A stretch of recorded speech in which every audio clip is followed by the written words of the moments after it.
Hello दोस्तों, welcome to investment planning services. हम मोतीलाल ओसवाल के नए इन्फो को डिस्कस करेंगे। Nifty mid small IT and telecom index fund. तो जिन लोगों को आईटी और टेलीकॉम से रिलेटेड कंपनियों में निवेश करना है तो उनके लिए ये पर्टिकुलर इंडेक्स है। उससे पहले हम एक पर्सनल बजट प्लानिंग नोटबुक के बारे में डिस्कस करते हैं। ये हमने डिज़ाइन कराई, इसकी कॉस्ट 250 रुपीज़ हमने रखी है ऑल ओवर इंडिया। ऑर्डर देने के लिए 7768061080 पे आप कांटेक्ट कर सकते हैं। बहुत सारी चीज़ें आप इसमें पर्सनल फाइनेंस मैनेज कर सकते हैं, ईयरली एक्सपेंस मैनेज कर सकते हो, सेविंग ट्रैक कर सकते हो, अपना बैंक अकाउंट इन्फॉर्मेशन लिख सकते हो, नेटवर्थ कैलकुलेट कर सकते हो, टैक्स डिडक्शन अपना लिख सकते हो, रिटायरमेंट में कितनी सेविंग हुई है वो सब चीज़ें मैनेज कर सकते हो आप।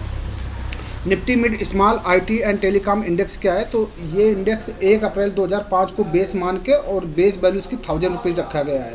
तो जैसे निफ्टी है, निफ्टी 50 है तो अभी वो 24,000 के प्लस चल रहा है। तो ये भी कभी ना कभी 100 या 1000 के बेस वैल्यू से चला होगा। तो उसी टाइप से ये इंडेक्स 1000 के बेस वैल्यू से स्टार्ट हुआ है और बेस डेट रखी गई है 1 अप्रैल 2005।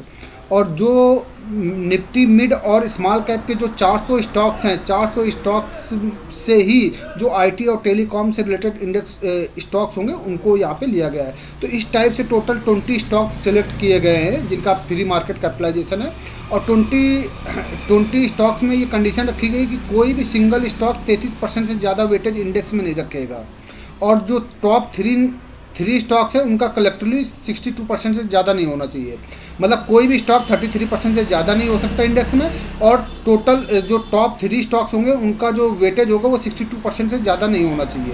तो ये इसकी कंडीशन है। और ये जो इंडेक्स है वो सेमी एनुअली अगेन रिकॉन्स्टिट्यूटेड होगा और रीबैलेंस किया जाएगा क्वार्टरली। मतलब इनका जो वेटेज है वो कम ज़्यादा क्वार्टरली किया जाएगा, लेकिन अगर कोई नया कंपनी को इसमें ऐड करना है या बाहर निकालना है तो सेमी एनुअली किया जाएगा। तो ये था इस इंडेक्स के बारे में। इस इंडेक्स में टॉप कंपनियां हैं परसिस्टेंट सिस्टम जिसको 13% का वेटेज दिया गया है। इंडस टावर लगाने की कंपनी है, 11% का वेटेज है। कॉकरोच लिमिटेड है, 10.62% है। एमाफिस लिमिटेड है, 7.75% का है। ओरेकल फाइनेंस सर्विस सॉफ्टवेयर है, ये 6.15 है। तो आप इसी तरह देख सकते हैं वोडाफोन आइडिया लिमिटेड का भी 5.57% का रखा गया है। तो ये आईटी और टेलीकॉम से रिलेटेड कंपनी है। बात करते हैं Motilal Oswal Nifty mid small IT company. तो ये आज ही ओपन हुआ है, 19 अक्टूबर आज ओपन हो गया है और 6 नवंबर 2024 को क्लोज होगा। इसका जो अलॉटमेंट होगा 19 नवंबर 2024 को होगा। तो आप चाहो तो एनएफओ पीरियड में निवेश कर सकते हो। जब एनएफओ पीरियड में निवेश करोगे तो उस वक्त जो एनएवी रहेगी 10 रुपये, यही 10 रुपये की एनएवी जब 20 रुपये की हो जाएगी तो आपका क्या हो जाएगा, पैसा डबल हो जाएगा। या फिर आप 19 नवंबर के बाद भी आप इसमें निवेश करना स्टार्ट कर सकते हैं।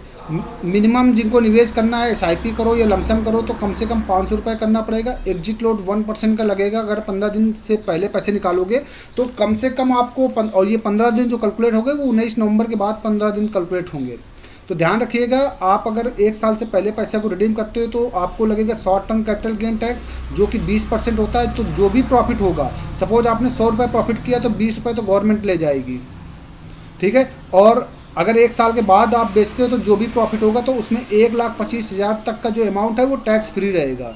उसके बाद जो भी अमाउंट होगा प्रॉफिट का उसमें 12.5% लगेगा। तो अब आज की डेट में म्यूचुअल फंड में 1 साल के लिए निवेश करने में कोई फ़ायदा नहीं है। तो अगर आप निवेश कर रहे हो तो थोड़ा सा लॉन्ग टर्म विजन रखिए, लॉन्ग टर्म में ही पैसा बनता है। और ये उन सारे इन्वेस्टर के लिए ज़्यादा सूटेबल रहेगा जो 7 साल या उससे ज़्यादा का टाइम रखते हैं और थोड़ा सा डाइवर्सिफिकेशन देखना चाहते हैं कि हम आईटी और टेलीकॉम कंपनी में भी निवेश करें। और देखिए, टेलीकॉम के बिना काम चलना नहीं है। तो टेलीकॉम सेक्टर तो एवरग्रीन सेक्टर बना ही रहेगा, ठीक है, क्योंकि फ़ोन चाहिए, मोबाइल चाहिए, तो कहाँ से चलेगा, वो यहीं से चलेगा। यहाँ पे ग्रोथ IDCW ऑप्शन अवेलेबल है। तो जनरली हमको ग्रोथ ऑप्शन चूज करना होता है क्योंकि लॉन्ग टर्म में जो वेल्थ बनती है वो ग्रोथ ऑप्शन बनता है। अभी इस कैटेगरी का कोई पर्टिकुलर इंडेक्स फंड अभी लॉन्च नहीं हुआ था, ये पहला इंडेक्स फंड लॉन्च हुआ है। तो इसके अभी कोई रिटर्न मेरे पास नहीं है। अगर आप लोगों को बुकलेट बाय करना है या किसी भी टाइप के mutual fund, health insurance, term insurance की इंक्वायरी चाहिए तो आप इस नंबर पर कॉन्टैक्ट कर सकते हैं। चैनल को लाइक और सब्सक्राइब जरूर करें। Thank you.